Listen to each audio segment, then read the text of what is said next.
Yes, we're recording now, and it is my great honor and pleasure to announce the speaker of today's session of the CWC seminar, lunchtime seminar. The date is the 8th of December. That means we're close to Christmas. It's an ultimate session before the end of the term. And I would like to welcome all of you. Also, greetings to all of you who are listening to this on the YouTube channel. We have an illustrious speaker today who's not only a very educated man, he's also a man of the church. So this is, I always introduce him as the Reverend Christopher Hancock, but actually somebody corrected me and says it's the Very Reverend.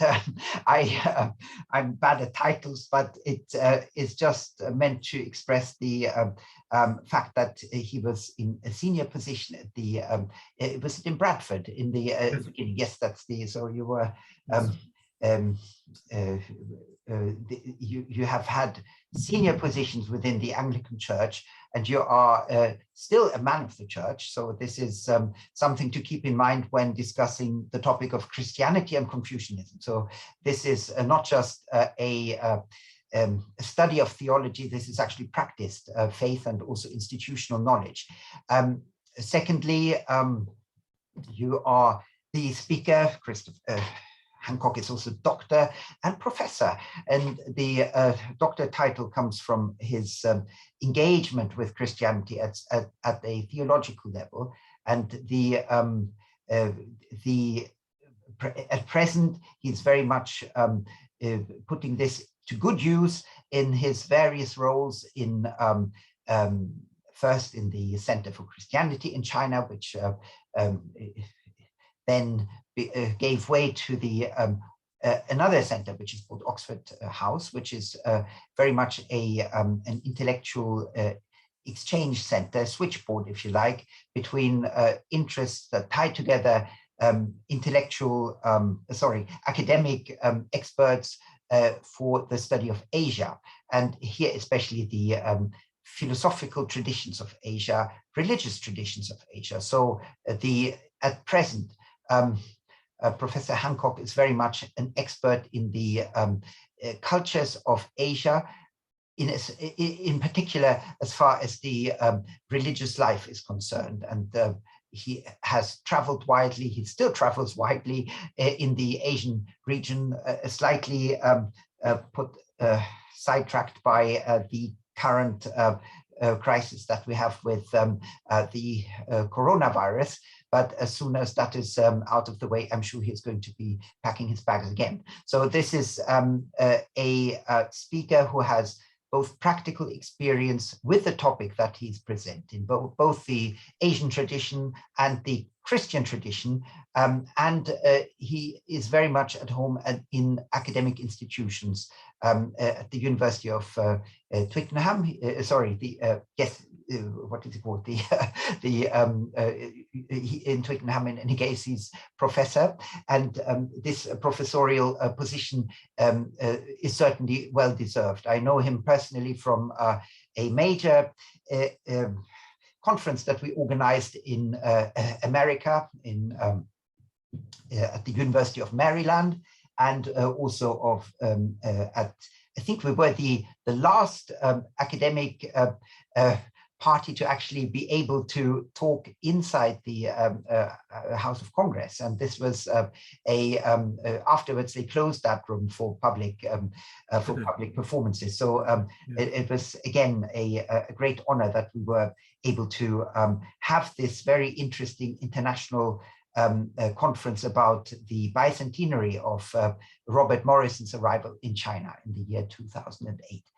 But no more superlatives. I'm going to pass the word directly to Professor Christopher Hancock, who's going to introduce his book and also talk about the topic, namely Christianity and Confucianism in China and beyond. Thank you very much. Lars, thank you so much. Let me say first what a treat it is to join you at SOAS for this virtual launch of my book, Christianity and Confucianism, Culture, Faith and Politics, which was published by Bloomsbury earlier this year. As Lars has already said, he and I have been colleagues and friends for a number of years now, and it's a joy to share this session again with him. Thank you so much, Lars, for having me, for arranging this. The much lamented Dr. Gary Tiedemann, a long-term servant of SOAS and one of the great lights of Sino-Christian history, was also a dear friend and mentor to me and to many.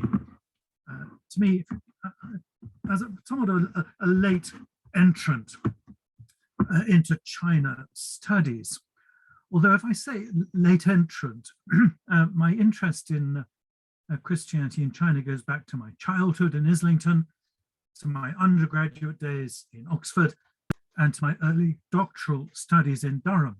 In Islington, I was surrounded by ex-China missionaries. My vicar was a member of the great Adeni clan that served in China for decades.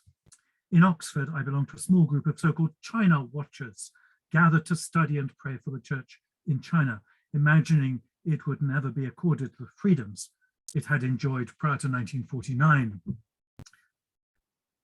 And then, as an extension of this background interest, I was fortunate in being awarded a major state studentship by the British government to study the Little Flock Church in mainland China, beginning my work in 1978.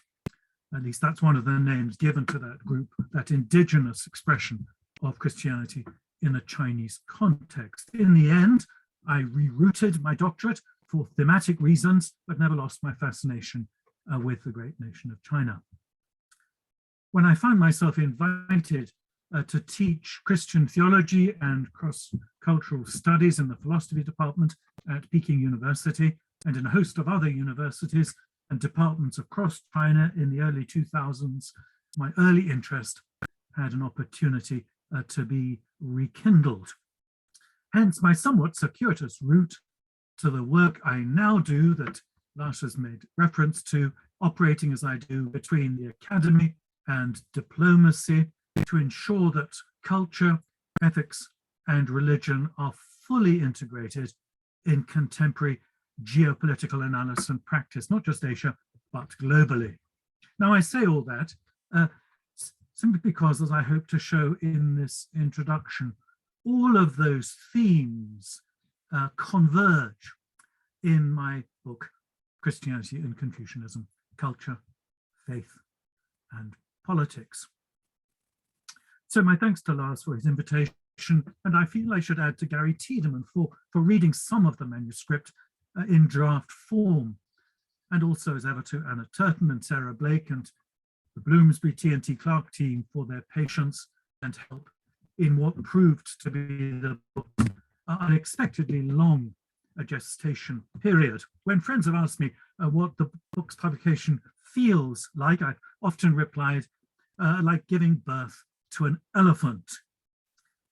Now, no book should be, I believe, a word or a page longer than necessary.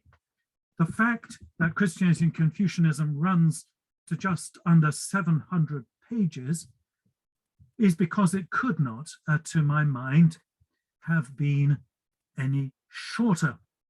And thankfully, the publishers agreed. My father-in-law was a publisher. His advice to me early in my academic career was sound.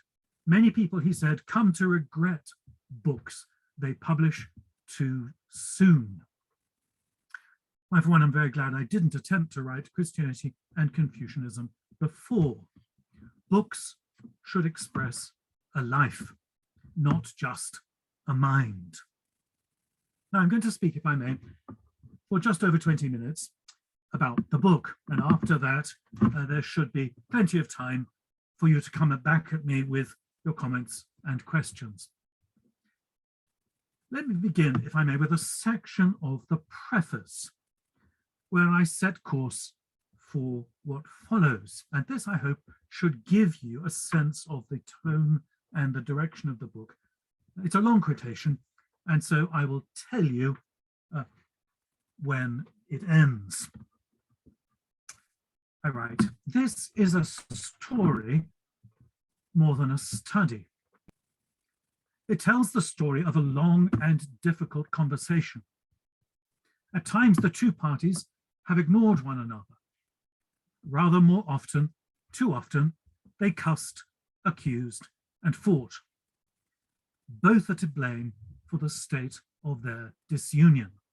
Like warring siblings or a divorcing couple, they profess innocence and indict the other. The book is the story of this stormy relationship. It also tells the story of where it all began, in the hope that memory will heal. Time will tell. The story begins by introducing the two main characters, the founding fathers of great dynasties.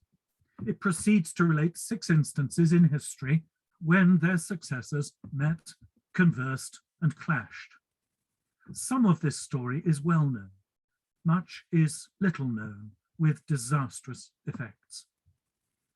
Like casualties of inherited abuse or multiple forms of dependency, inheritors of this fraught history are innocent victims of others' culpability.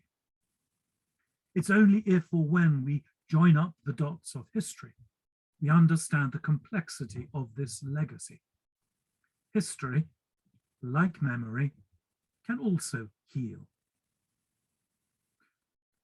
Denial is a great enemy of therapy. It takes many forms. Behind "I am not to blame" lies the lie "I am never to blame" and see things as they truly are. There's a denial of guilt and a denial of intention or failure to grasp motivation. International relations is now alert to this deep, we call affective dimension. We study the mind of the suicide bomber. We examine denial of wrongdoing. We try to explain the abuse of power or corruption of position. Our story is full of denial and the acute complexities that brings. History relates and perpetuates dishonesty. No amount of therapy can help the fundamentally deceitful and self-deceived. I'm speaking, of course, of the long, tortuous history of Sino-Western relations. I'm also talking of the source and legacy of the moral and intellectual frameworks, those mighty cultural dynasties which formed China and Christendom, Confucianism and Christianity. In chapters 1 and 2, we return to the founding fathers of these two dynastic traditions, Jesus and Confucius. In chapters 3 to 8, we visit select instances, historical snapshots, if you like, when the dialogue between China and the West, and thence Christianity and Confucianism, intensified. My argument is that both China and the West have been indelibly affected by this exchange. Indeed, affected to a degree that we do not, perhaps cannot, maybe even will not appreciate. Coming to terms with history and memory can be intensely painful. Denial, evasion, anger, blame, distortion, threat, and corruption are tempting. Therapists expect this. Truth must be made attractive. I hope it is here with the attraction of fascination, discovery, and veracity.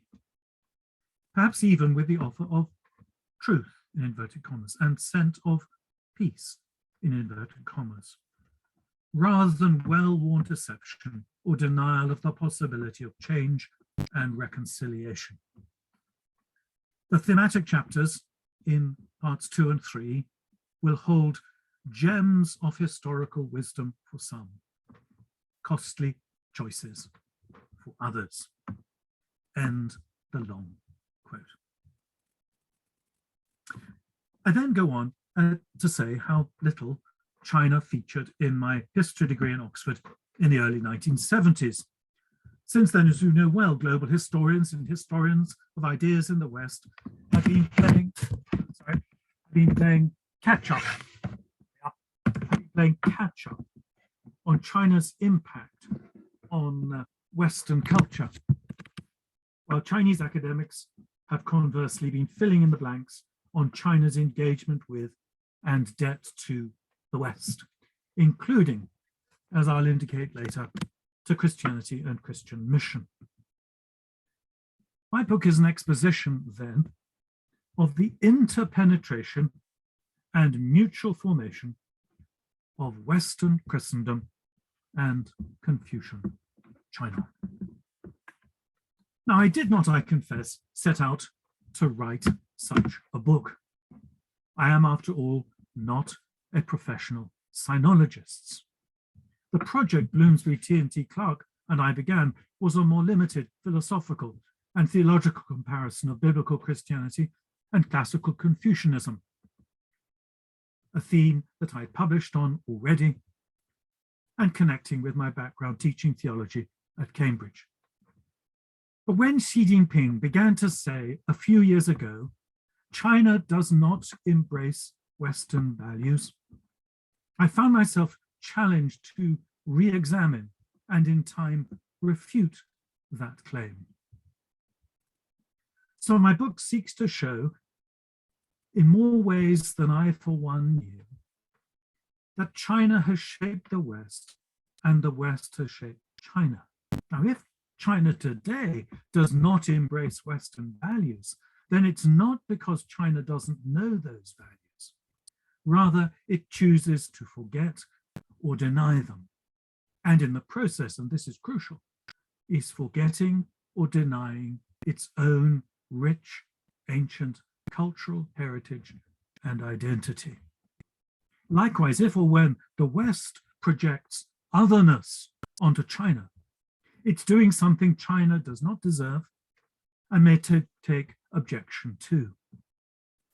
Let's be clear, the categories East and West, with an associated implication of clear cultural or philosophical boundaries between them, is palpably balmy.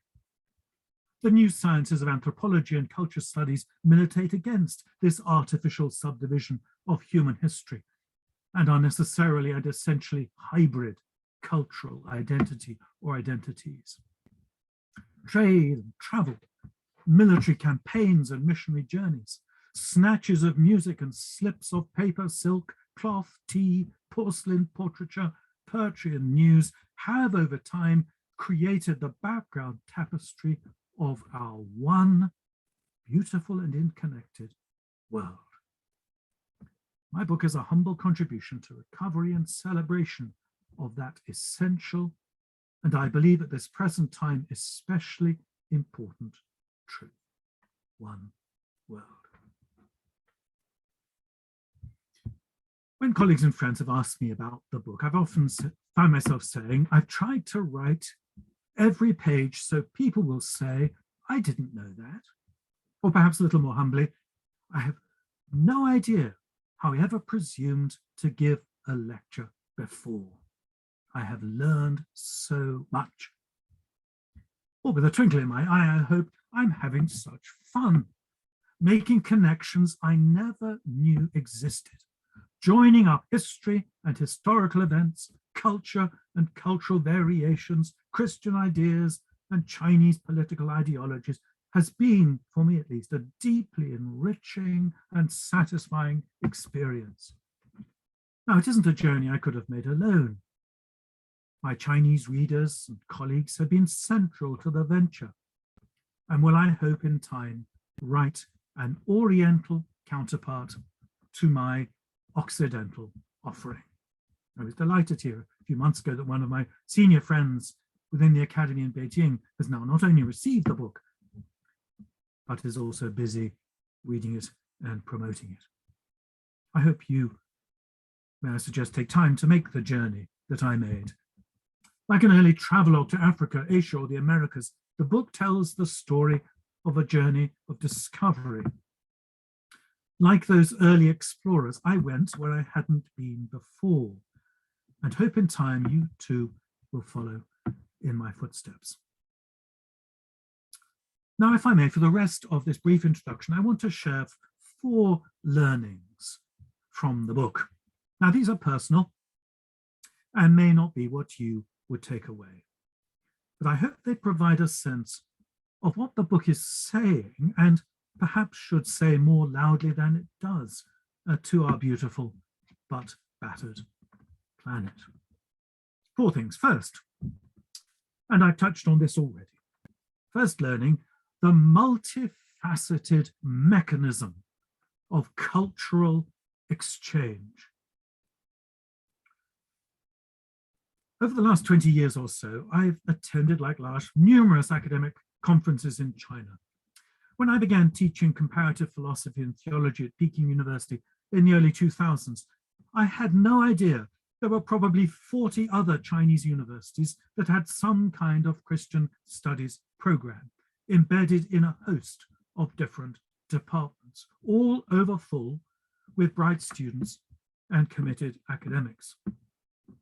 Over the years, it's been my privilege to teach in many of them. 3 events stand out that helped to germinate ideas in my book.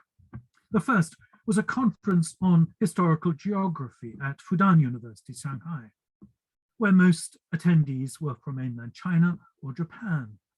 Paper after paper tracked the cultural ties between medieval China and Japan. I had no idea until then how much maps and artifacts, traders and trade, brought and taught in unthinking acts of cross-cultural encounter. My book tracks this process using what I call cultural archetypes, accessible, I hope, to specialists and general readers, acting as, if you like, thematic leitmotifs to unite and explicate each chapter's theme. So porcelain production and the tea trade, sculpture and story, poetry and pain, suffering and death are used as these cultural archetypes to illustrate the multifaceted mechanism of cross-cultural exchange that bound and bind Christendom and Confucian China. The second event was my very first visit to the philosophy department at Wuhan University, to many as prestigious as its counterpart in Peking University. For 2 hours on that visit, I was quizzed by a room full of faculty, 20 or more, on the finer points of Thomist theology and philosophy. Why?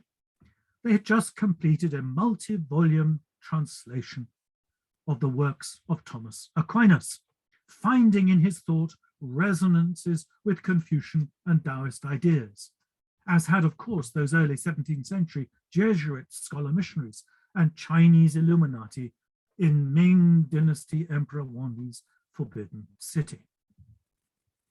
The third event was a mobile conference on comparative literature that flew me from Renmin University, Beijing, overnight to Xining, high on the Tibetan plateau, to deliver a paper on, quote, the religious experience of the poet Lord Byron, a distant relative of mine. Oh dear. I knew just about enough to give the paper. My Chinese listeners knew much more. Don Juan and Childe Harold had been translated decades before, were well known and dearly loved. The poet admired as a mighty religious iconoclast and model of romantic freedom. I say that because literature and translation play a big part in my book. T.S. Eliot and George Eliot, Dickens and Lin Zhishu, Husserl, Proust and Ezra Pound, and many, many others are all part of my epic narrative of cross-cultural exchange.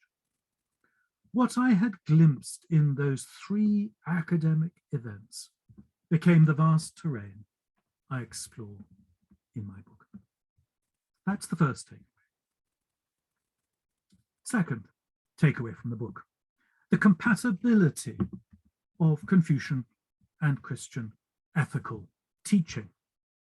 Now, I don't want to say or spend much time on this. Others have been down this path before, not least those Jesuit missionaries I mentioned earlier.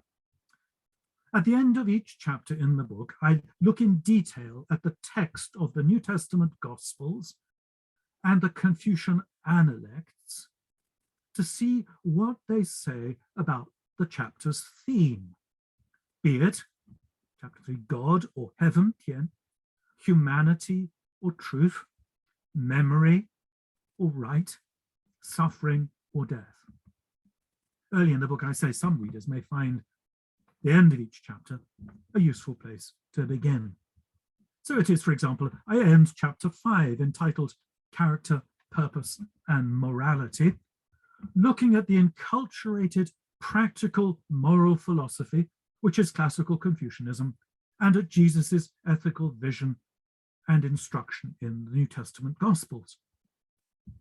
As I pondered this material, I was struck again by the similarity, of course, between the golden rule of love, to which both Jesus and Confucius appeal in their different ways, and the durability of what they say.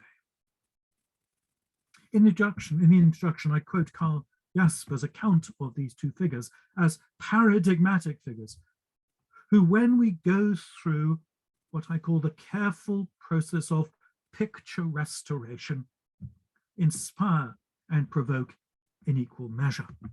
We may not agree with their every conclusion, but in different ways they challenge us to look at how we live and love, serve and take ourselves in hand, teach and respect, effect, change and order society. It's not surprising that for 30 years after the Cultural Revolution, China's leaders and intellectual elites engaged in a sustained exercise to understand the success of Christendom, the West. The reason there were so many Christian studies programs was because China wanted to fill its post-Maoist ethical vacuum and found in classical Christianity a compelling, culturally compatible answer. But there's one significant difference, of course, between biblical Christianity and classical Confucianism. The Analects and other Chinese classics have nothing like Jesus's teaching on agape love, as it's called, that God-given, unconditional love for any neighbor we find described in the New Testament. Confucianism, as you know well, is a sensitively constructed system of moral and ritual obligation. Christianity commends lavish gifts of unconditional love. It was this practical, inclusive love that Christian mission brought and taught to China. And as one very senior Chinese scholar friend said to me on its impact there, Chris, we wouldn't be the country we are without Christianity. Not something, I hasten to say, you hear every day from secular Western sinologists. My third learning and takeaway was the extent of China's role in shaping the mind and culture of the West. As indicated in the preface, after introducing Confucius and Jesus in chapters 1 and 2, chapters 3 to 8 unpack their theme against a progressive historical narrative. Hence, as we saw in chapter 5 on ethics, it's written in light of the impact of Chinese thought on the 18th century European Enlightenment. Now, of course, that connection is now widely recognized, as is the West's passion for chinoiserie in the late 18th and early 19th century. Less well known is the comprehensive impact of sinophilia on 17th century Britain, and its reversal after the failed Macartney and Amherst embassies to the Qing court prior to the First Opium War. Likewise, the role as 19th century Protestant missionaries played as counter-cultural cultural intermediaries when East-West relations were at their most fraught. And the stimulus this gave to a second round of sinophilia in early 20th century modernism, to which I devote a chapter. From US presidents then to Impressionism, from Lin Xu to Charles Dickens, from Shichu theatre to Wagner, from Jane Austen to Adam Smith and Karl Marx, the book tells a story of mutual formation, if not always mutual respect, between China and the West. Now, why is this story not better known? Because I fear it has been diplomatically and culturally inconvenient. Now, my last takeaway briefly is what this book has taught me about what we might call the commonality of lived experience. In other words, the book is technically, and forgive me if I put back on my philosophical and theological hat, it is technically a long exercise in historical, existential hermeneutics. Or put another way, a cross-cultural study in how we see and read the world. Now, hermeneutics is, of course, the name given to the science of reading and interpreting texts that first emerged in the early 19th century, and I treat it in my book. But the term is now extended to encompass the multiple stimuli that shape our views of just about everything, from life and death to religion, culture, values, and indeed truth itself. As a historian, theologian, philosopher, and student of culture, and now a diplomat, I'm acutely aware of the way this now vast science of understanding lays hegemonic claims on most disciplines. It cannot be easily ignored.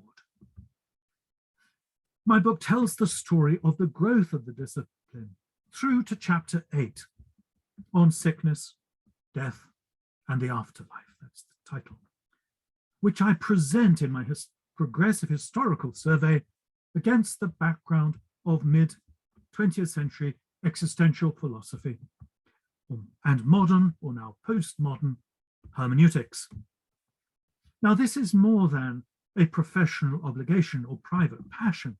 The evidence demands it. If Confucius was the father of the Enlightenment, as some say, and Kant the guiding star of 20th century China, as others claim, the existentialism of French philosophers are Camus and Jean-Paul Sartre, and the enlarged hermeneutic vision of writers like Hans-Georg Gadamer, Paul Ricoeur, and Jürgen Habermas have exerted an immense influence on late 20th century Chinese philosophy, politics, and culture. More than this, study of this material and its impact on modern China has confirmed for me how our existential issues of life and pain and suffering and death act also as unitive global cultural archetypes, to use that expression again. So you see, when the Analects and Gospels speak of sickness, death, and the afterlife, as modern hermeneutics consistently reminds us, they are heard or read through the same lens, our shared human lived experience. Now, at a time when China and the world are again at odds with one another, my book is an ironic attempt to remind us how much we have in common by simply being human. The genius, and I use that word advisedly, of classical Confucianism and historic Christianity is that both traditions invite wise reflection on ultimate reality and chasten us for the pettiness that thoughtlessly divides us. So what next, you might ask? Well, perhaps a companion volume on Christianity and communism, or a parallel study of Christendom in India or Persia, for there too, East and West, if we should ever really use the terms anymore, profoundly shaped one another. Thank you all. Now please do come back at me. Thank you, Chris, for this very succinct introduction to the topic of your book, which I'm going to show to everyone just to visualize the dimensions which you referred to earlier on. Elephant is probably less appropriate than the term whale because it's blue, but it's in any case it's quite a hefty volume, and it's something that since I also proofread it, I remember that it took me quite some time, and it's it certainly has an equal amount of Western or Eastern, so Christian and Confucian elements in it, which all of the chapters have in common. And it's the regularity with which this work approaches the aspects of life. That's, I think, the most common, it's the common denominator of all the chapters.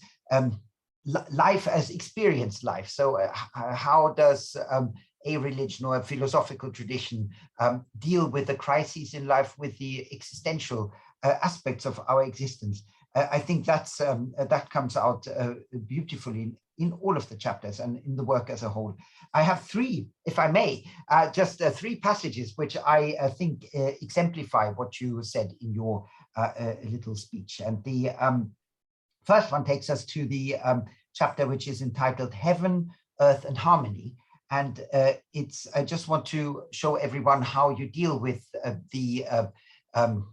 bringing together the Confucian and the Christian traditions in such a mental exercise.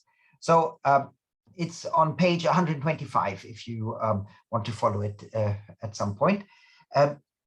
Third, as in the Analects, so that's the Lunyu, that's the sayings of Confucius himself. Heaven, Hian, in the Gospels has clear moral connotations. It is not the power to do good. It is the frame of reference in which good is done and towards which good tends. Jesus' preaching and description of the kingdom of heaven are the heart of his message in the Gospels and the communal moral he enjoins. In contrast to Tien in the Analects, as we will see in chapter 5, biblical ethics look to Jesus's dominical authority and the work of the Holy Spirit. And now an important sentence: apart from these, the disciple has no innate moral capacity to honor God or keep his laws. So this is where, I have very superficial knowledge of Confucianism. I studied the Analects, I studied Mengzi, I studied different traditions that arose out of that. And I remember it's this idea of the innate quality of any person, the absence of original sin. These are things which really get us to think about differences between the traditions. Other one is more than 100 pages further on, which is titled Truth and Truthfulness. This is the chapter where perhaps the more what should we call them, the more literary and philosophical elements come forth. And because you talk about the Protestant missionaries who arrive in China, and they like Legge and like Morrison. Morrison actually comes. It's a little bit earlier, but it's mostly about Legge and Müller as well, and their attempts to capture what you could call Chinese religion, because of course anyone who has studied the late imperial tradition will know that Confucianism itself was not taught as one separate entity. It was San Yao He. It was the three teachings united into one. So Buddhism, Taoism, and Confucianism. That was the Chinese religion, more or less. So these missionaries, they arrive in China and they are trying to make sense of it. So here we have a section about the Dao De Jing.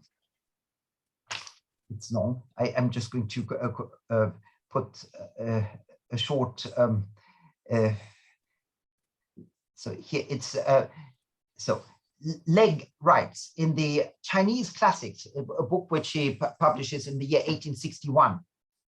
So this is the precursor to this volume, more or less.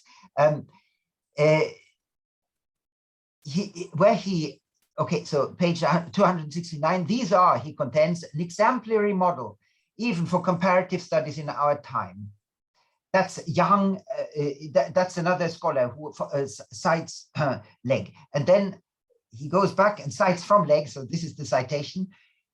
He who would understand the Chinese nation must know its classical literature. He should not be able to consider himself qualified for the duties. Sorry, this is a new system with internal telephones. He should not be able to consider himself qualified for the duties of his position until he has mastered the classical book of the Chinese. Let no one think any labor too great to make himself familiar with the Confucian books.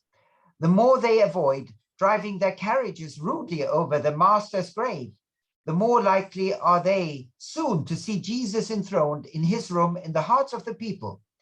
So this is, I think, what Christopher Hancock wanted to say earlier on, that when you are in a lecture theater in China and you see people, they need not be young people, but people who are who really have a burning interest in Christianity as a chief representative of Western culture, Western civilization, then you will also realize that the very same people have a thorough knowledge of the Chinese classics.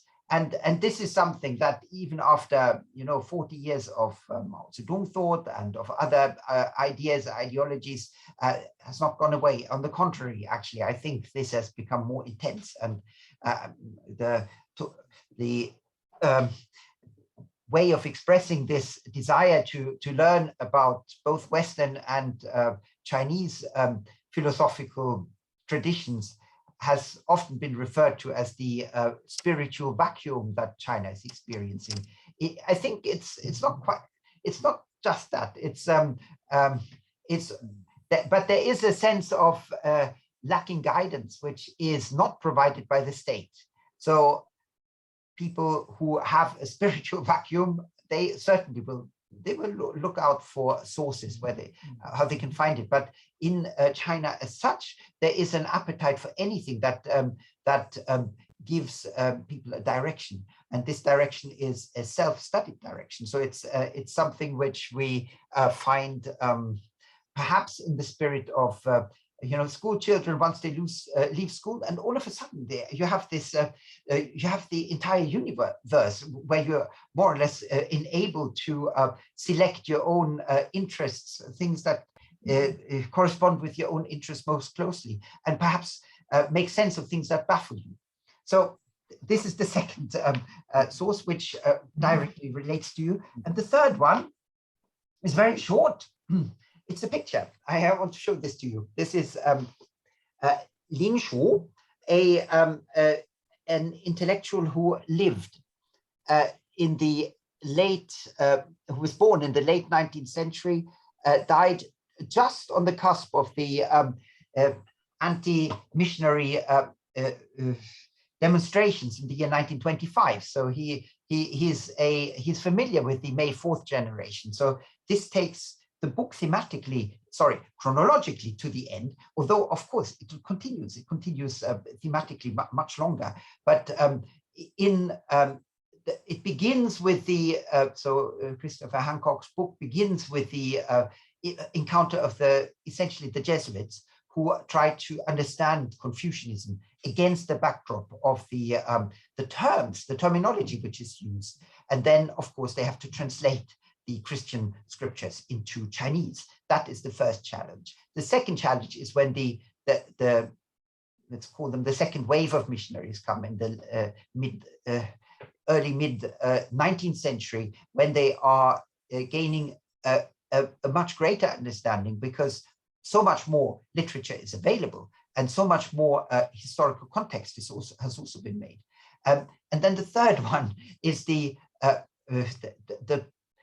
connotation of the Christian missions and let's call it Western imperialism, against which the youth of the 1920s is rising up. And in the same context, the religious institutions which took the Westerners, took Christianity to China, are being criticized. And it's important to see that you have intellectuals who understand that there are differences between the institutions and the message itself.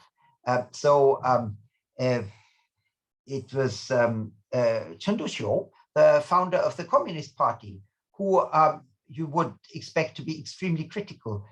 He actually knew the institutions where Christianity was being taught very well.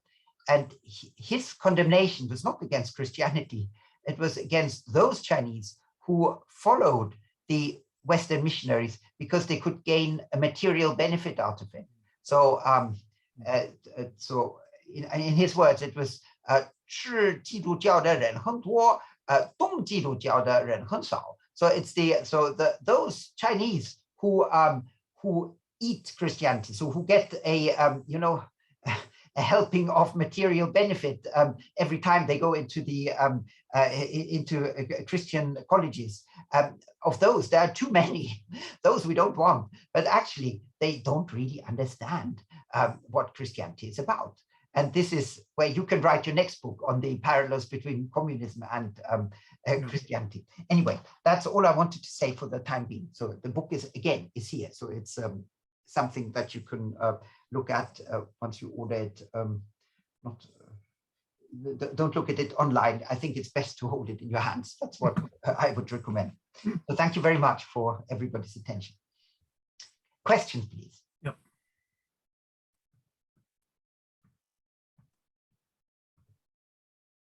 You can unmute yourselves if you, that should actually be, let me check. Yes, exactly.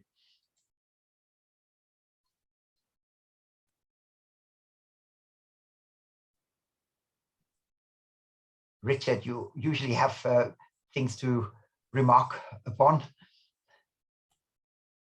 Some faces would be lovely as well. Yes, if you can.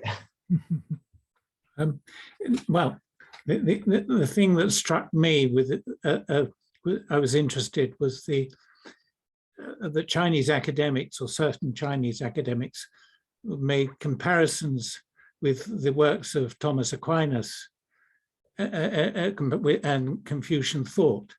I presume, therefore, would I be right, that they were familiar with Thomas's main work, Summa Theologica and Summa Contra Gentiles, or could you relate more specifically how that comparison was made? Richard, if I may, thank you so much. Yes, as I indicated, I arrived at Wuhan University quite soon after they had completed and published a multi-volume translation of the works of Thomas Aquinas. And that work had been part of an intellectual endeavor to appreciate the intellectual synergies between classical Chinese philosophy and the thinking of Thomas. I think specifically they would say, and I can't put words into that, but my recollection of the conversation is that it focused on Thomas's anthropology, his confident, if you like, affirmation of the place of human reason in understanding higher things, his elevation of philosophy stroke theology to the queen of the sciences, that as we explore the highest subjects, if you like, our whole human being is elevated. And what higher subject could there be than the consideration of the mystery and the wonder and the greatness of Almighty God? The canvas on which Thomas paints his remarkable pictures matches some of the largest cosmological thinking and anthropological thinking that we find in classical Confucianism and in other parts of historic Chinese, as we would call it, philosophy, or that slightly difficult word to use in some areas in China. The other thing I think is simply that they were part of what Lars has been talking about, that post-Cultural Revolution generation who were encouraged and indeed were self-motivated in which they were encouraged to explore ethical frames of reference that could match the needs of emerging new China. And in the way the Chinese Academy relates to society and to the political system there, their work on Thomas was part of a national contribution to say we need to have clear, robust philosophical, ethical structures for every part of life. And I remember when I began teaching philosophy at Peking University, dear Professor Zhao Denhua, who had pursued doctoral studies in the West, studying Duns Scotus, I mean, wagging his finger at us one day and saying, and I don't want any of that, modern Western liberal stuff. He said, I want the classical Christian tradition. And I think his friends out in Wuhan were engaged in the same exercise to understand the pillars of the mighty Western philosophical theological tradition, of which Thomas is certainly one, not the only one, but a key one. I think that's why they were drawn to him. Can I just come back on the, you mentioned reaction to the Cultural Revolution, etc.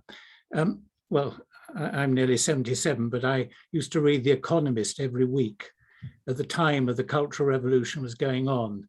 And and Ling Piao and the Gang of Four and what have you. And it led an incredible vacuum of sort of thing. So I was very interested that what you've been talking about has been quite a strong reaction to, well, to be honest, in my view, pretty awful times. Yes. And academics being exposed and bullied, yes. Yes. What have you. Yes. Mm-hmm. And I was greeted at Shanghai University by the senior friend who said we wouldn't be the country we are without Christianity. He was very keen, a little diminutive figure, was very keen to carry my bags. And with a twinkle in his eye, this dear man, I said, no, please let me carry my suitcases. He said, oh no, he said, you know, I'm strong. I worked in the fields during the Cultural Revolution. Yes, yes. And it was a practical reminder yes. of how a brilliant man like that had come through the mud and the toil. But he was absolutely clear that there were good things. There was a worthy legacy, and yes. he spent his whole life celebrating the contribution of Christian mission in China, and became really one of the leaders of that university without saying any more over the airwaves. Thank you. Mm-hmm.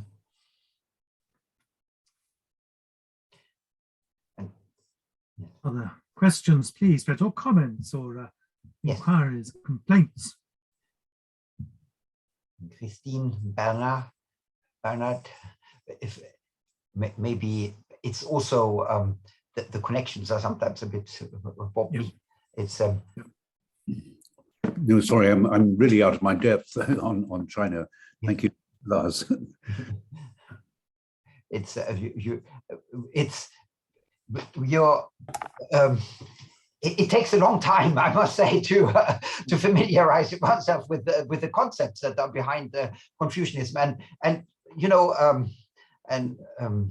there's of course the basic assumption that the Jesuits got the interpretation of Confucianism wrong, because they didn't understand that it had changed from the original texts to the understanding which was in place during the Ming and Qing periods. That is one argument, but it's certainly, you know, if you do a textual comparison, who is it?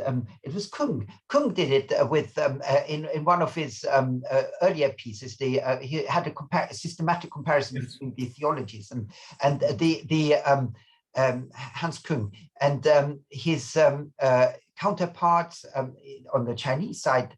They came up with citations from the Confucian Classics, and of course they sounded similar, but they were in spirit, in their core, very different, because the basic pillars of the Christian understanding are based on redemption, and this is a concept that does not exist in Confucianism. Both Catholicism and Confucianism are vast, evolving systems of thought, and I try to draw some comparisons between the way they handle the concept of tradition. It's certainly true that new Confucianism present today and sourced often in Boston or Harvard would feel little accountability to the classical textual roots of the Analects or the early Confucian Classics in the way. And interestingly, both the early Jesuit scholars and indeed like himself, they were very keen that any comparisons that were drawn between Christianity and this Confucian phenomenon went back to the original texts. And there's a case for saying that within Confucian studies, the Analects functions very similarly, if you like, to the biographical or the earliest gospel accounts of Jesus. And sometimes comparisons are drawn saying, if you want to get two texts that function in very similar ways, Mark's gospel, the earliest, and the Analects are as close as you can probably come textually. Now, having said which, then the traditions evolve, and Christianity has its own progressive traditions. It also has within Catholicism a sense of accountability, not only to the text but also to the developing work of the fathers over the centuries, of course. But those are the sorts of things the book tries to explore, rather than being naive and throwing them together and assuming that therefore it's an easy task. It's a complicated task, and for that reason I've wanted to bring in many other things. And Bernard, just if I may use your name, one of the things I've wanted to do, if you like, in the book, for all its length and at times its academic dimensions, I've wanted to, through these so-called cultural artifacts, to make accessible connections with the non-specialist. And history, of course, has an accessibility to us. We begin to understand stories, artifacts, porcelain, tea, story, poetry, which are things that you and I would perhaps find easier to access.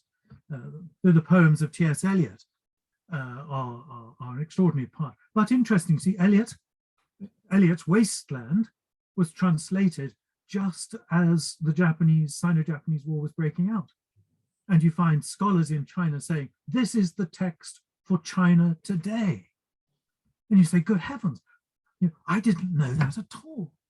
Or the translation of Dickens' novels, which are sometimes reworked in the very late 19th century, become major pedagogical sources for teaching how to live in China.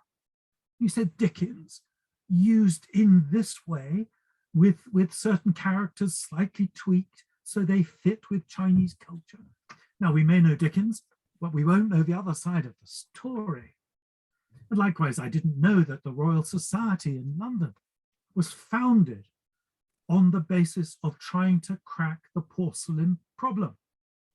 I had no idea that those are the roots. And Wedgwood and others were reading the Jesuits' manuals, which were leaking out, explaining the porcelain production processes. And so Wedgwood sits there reading this and poring it over, and the earliest, and you some fascinating early 17th century British studies which launched, what I didn't know as a historian, I had no idea, an extraordinary wave of sinophilia that overtook British intellectual elites through 17th century into the 18th century, and it's there in our story.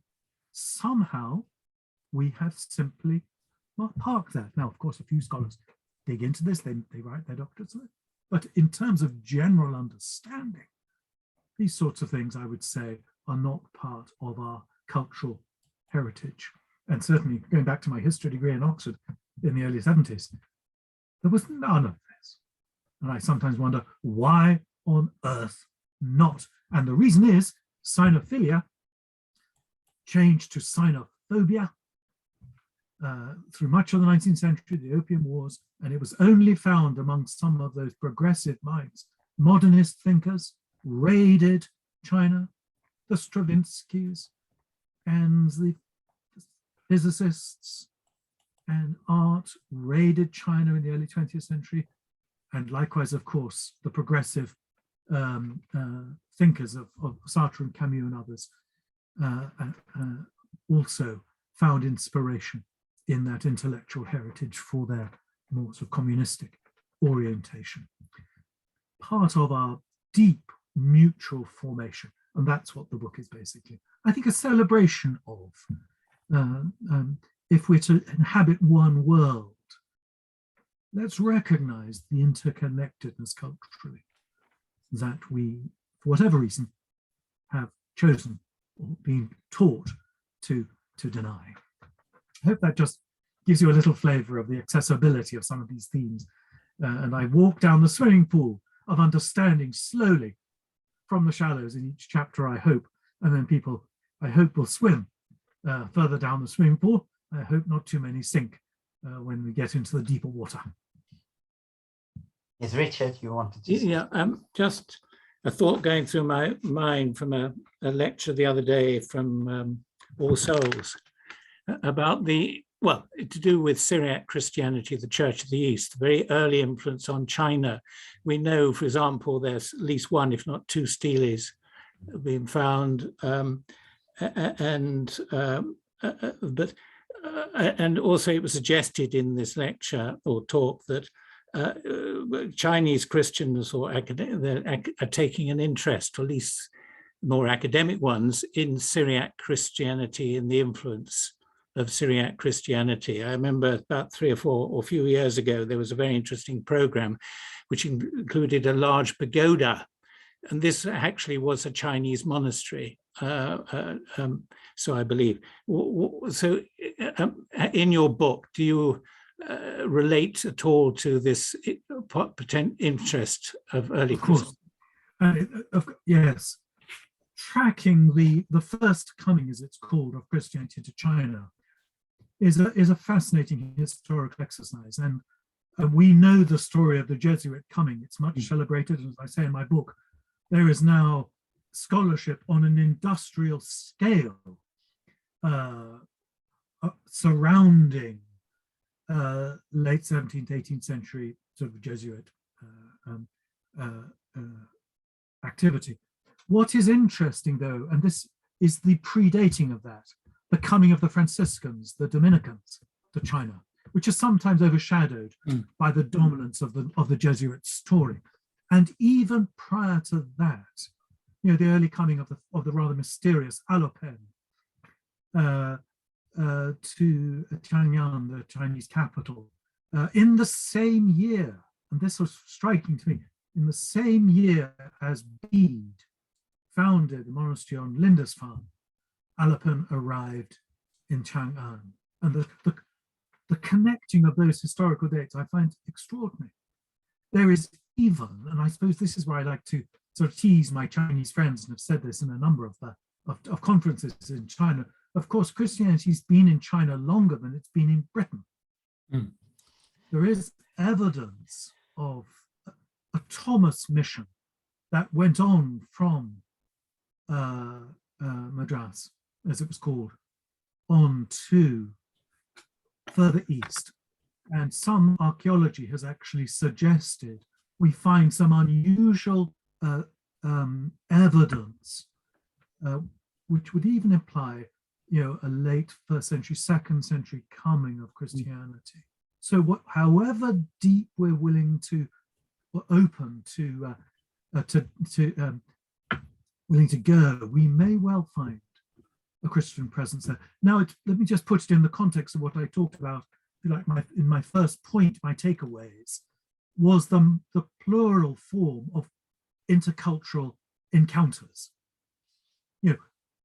The early trader who has been baptized in the Syriac or Persian Christian tradition, we sometimes call them Nestorian, as some of them would have been, traveling and telling stories of this other faith. And some of the early materials we've got in China suggest this is what's happening. Now, as Legg, who